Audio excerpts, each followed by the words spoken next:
This lab is impact testing. Impact tests are an indication of the toughness of a material. Toughness is defined as the ability of a material to absorb energy during plastic deformation. From class, you may recall that the energy a material absorbs during plastic deformation is represented by the area under a stress-strain curve.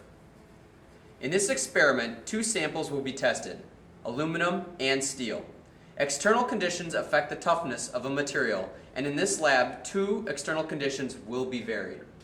First, temperature will be varied amongst the samples between hot, cold, and room temperature. One should find that cold temperatures tend to make a material more brittle, while hot temperatures tend to make a material more ductile. The other external condition that will be tested is geometry, specifically the geometry in which the sample will be held when it is struck by the hammer. Two machines will be used to affect this geometry, the Sharpie machine and the Izod machine. The Sharpie machine holds the sample as a simply supported beam, while the Izod machine holds the sample as a cantilever beam. Both machines operate with a large weight attached to the swing arm, which is used to perform both tests. The potential energy of the weight just before and after impact is calculated. The difference in these two values is the amount of energy the specimen absorbed when hit. As always, one important aspect of every lab is lab safety. And in this lab, we're going to be dealing with temperature extremes, both on the cold and hot side of things. Our cold samples will be in dry ice. Therefore, make sure you use the supplied pliers and gloves when handling those samples. They will be found in the white styrofoam cup. Hot samples can be found in the furnace here and will be at a temperature of approximately 500 degrees Fahrenheit. So again, use the supplied tongs and the gloves when handling those samples. Once a sample has been removed, place it in the machine behind me and begin your test.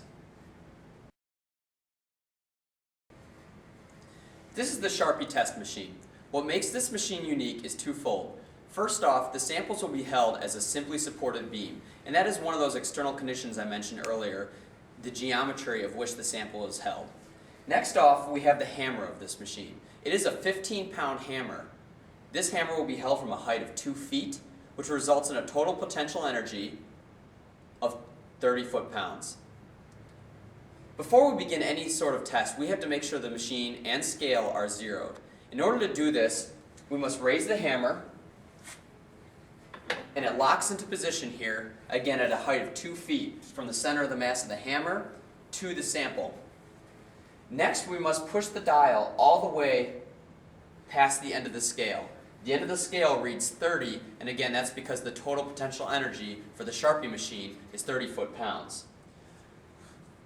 With the dial placed past the end of the scale and the apparatus clear of any people, we can push the handle towards the wall with no sample in place to zero the machine. Catching the hammer and releasing it slowly back to the down position, we can see that the scale has returned almost all of our potential energy, which makes sense because there was no sample there to absorb any of that impact. Looking at where the scale stopped, that is our new 0 point, and all of our measurements from the future should be taken from that 0 point rather than the actual physical zero of the scale.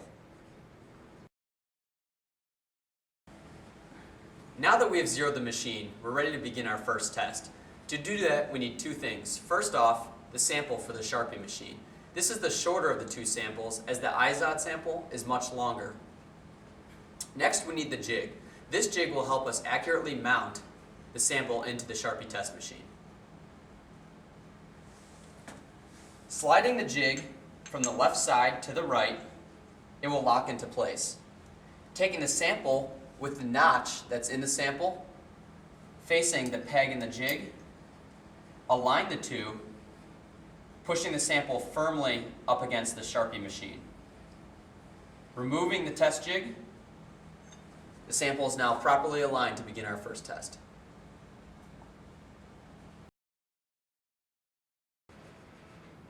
With the sample now mounted, we're ready to begin the test.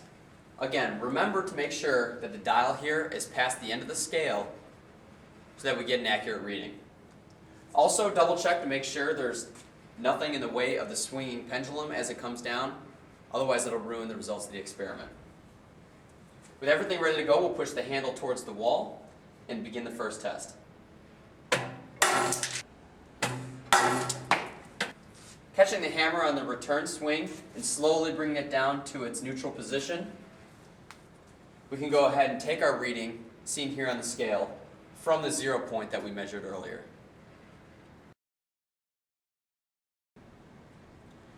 Once you have completed testing a hot, cold, and room temperature sample of both aluminum and steel in the Sharpie test machine, you can move on to the IZOD test machine to test those same materials at those temperatures. The IZOD machine is unique for two reasons. One, the geometry in which it supports the material is a cantilever beam as opposed to the Sharpie's simply supported beam. Also, the weight of the hammer is 30 pounds. So again, the hammer is held from a height of 2 feet. This results in a potential energy, 2 feet times 30 pounds, 60 foot-pounds. This doubles the potential energy capable in this machine. Again, we need to make sure that the dial is zeroed on the IZOD test machine. To do this, we're going to raise the hammer, locking it into its final height of 2 feet. We will push the dial past the end of the scale, and on this scale, the number reads 60 for that total potential energy of 60 foot-pounds, and we will run our test. Pushing, again, the lever towards the wall, the hammer swings through and will slowly catch and release it back to its neutral position. Now, the reading on the scale, that will be our new 0 point from which we can measure all of our future experiments from.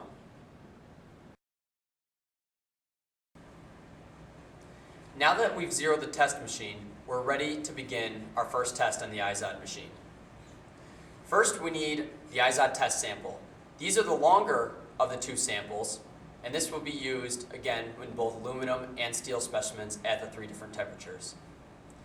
We also need the jig. The jig, just like we had in the Sharpie machine, will help us align the sample so it's struck at exactly the right point. This jig gets left in during the entire experiment and does not need to be removed. Placing the jig from right to left into the machine and the sample down into the hole, we align the jig with the notch in the sample until they're firmly locked into place. And now we're ready to begin our first test. With the sample now in place, we can begin our first test. We want to make sure that dial is again past the end of the scale and that there are no obstacles in the way of the hammer. With this ready to go, we can push the handle towards the wall.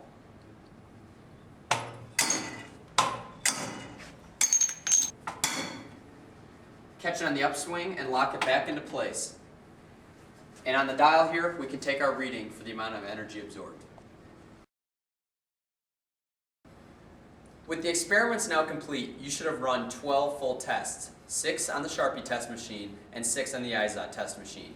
You're going to have a lot of broken samples laying on the floor, so make sure you clean them up as a courtesy to your classmates.